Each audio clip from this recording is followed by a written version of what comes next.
It is legislated that teachers in Queensland assess, provide feedback, and report on student learning and align with standards criteria. Confidence students have in their ability from the outset and throughout this process affects their achievement, which can affect the teacher's self-efficacy. As such, this presentation seeks to highlight the importance of a relatively new concept called growth mindset for students and teachers, and potentially others involved in the education system. Before diving into this concept, it's important to think about the key functions of the brain to help us understand teaching and learning in mathematics and how a growth mindset might help. The brain is a collection of memories, sometimes short-term and sometimes long-term. These memories are generated by the 5 senses: sight, smell, touch, hearing, and taste. Memories of these senses are imprinted on areas of the brain. As such, short-term memory is often likened to footprints in the sand, and the more time a pathway is walked in your brain, the more clear-cut it becomes. This results in memories being remembered in the long term. Likewise, when you stop using these pathways, it is like the memories are washed away and lost. Interestingly, linking current assessment to prior knowledge is where new memories are made for students. This is because all areas of the brain are connected, and neurons can link together. This concept can be illustrated through the story of a person who actually lost the left-hand hemisphere of their brain due to severe injuries. Even though this person is missing half their brain, full control of their body and their functions were taught again. This is because the brain created new pathways and linked them to existing ones. This fascinating discovery shows how powerful the human brain is and demonstrates the importance of how someone's thinking can control their ability, a concept called neuroplasticity. Students' minds are particularly impressionable, which makes the concept of growth mindsets highly important for teachers to consider in their practice. A person's mindset can be defined as a set of beliefs or attitudes they hold about ideas such as failure, intelligence, effort, and success. Studies have shown that people generally have one of 2 types of mindsets: growth or fixed. In her paper in 2014, Setting Up Positive Norms in Maths class from UCubed, Stanford University online education series on YouTube, Joe Bowler engaged in blue sky thinking on mathematics using the concept of a growth mind. This paper has informed significant movements within the mathematics education in Queensland and around the globe. But what exactly is a growth mindset? Carol Dweck, a professor in psychology from Stanford University, also has been studying growth mindset for around 30 years and talking about them for roughly 20. Dweck refers to a growth mindset as the way you talk to yourself, others, and consequently, how others talk about you. This is the idea of telling yourself, I can do something. For example, if I say I can't fix a car because I'm a girl, and girls aren't usually mechanics, I probably won't fix a car. But if I say I haven't tried to fix a car yet, it focuses on the action of trying and the power of yet. Many schools are also limited by negative, insensitive, deficit language. This might be in saying, don't forget the algebra study for next exam. Forget is what we call a cognitive verb, and this is what students will remember when you talk in this way. Instead, by saying, remember to study algebra for the next exam, teachers can shift mindsets to focus on the act of remembering. Students who lack a growth mindset are said to have a fixed mindset.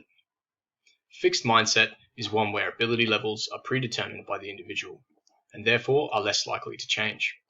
Fixed mindsets allow people to believe that a person is either good or bad at something, based on nature.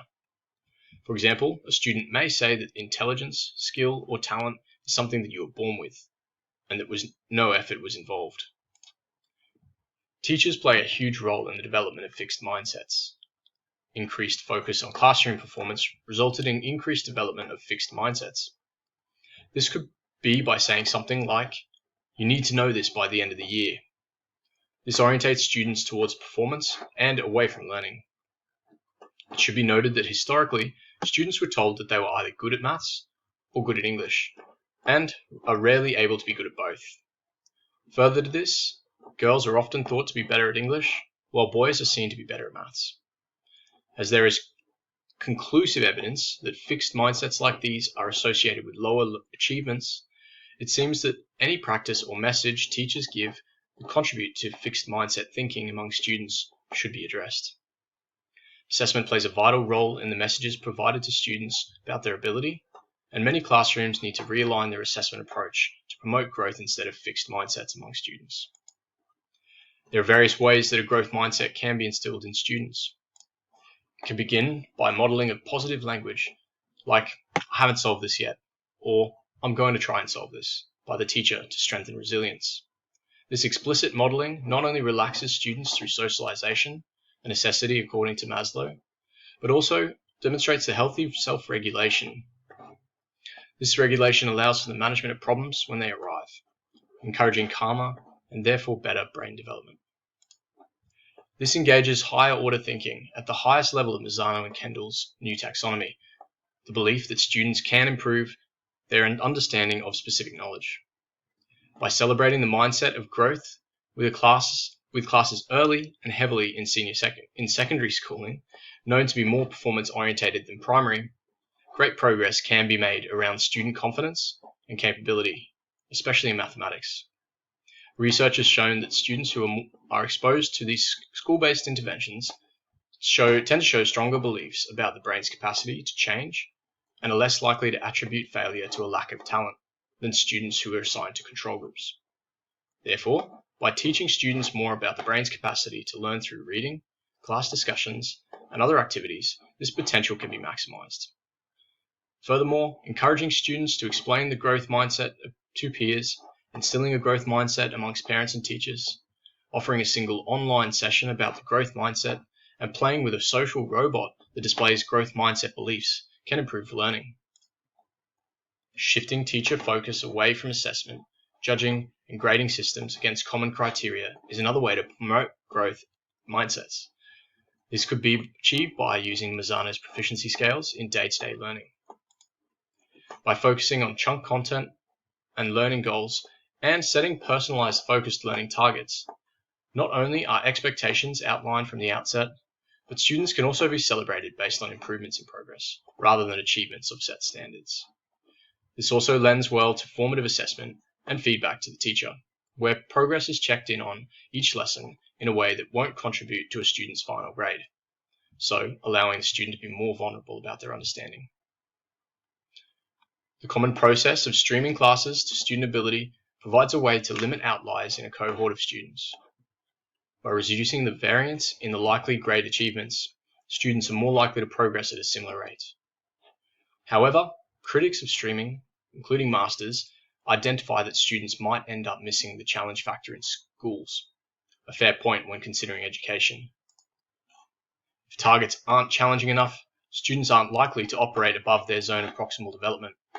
That is the zone at which students receive adequate challenges to stretch their ability. Students should be stretched and relaxed in teaching. Stretch targets allow for linking of new neural pathways and stronger neural development.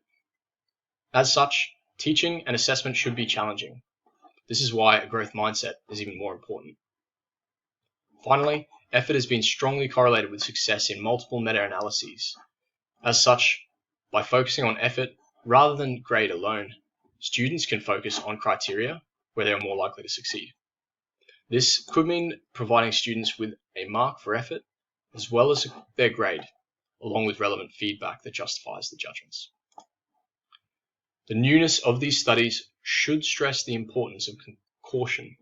However, research shows encouraging results for both students and teachers. It's up to us to decide whether we should implement these frameworks in our teaching and to what extent it is appropriate as part of a balanced approach. Thank you.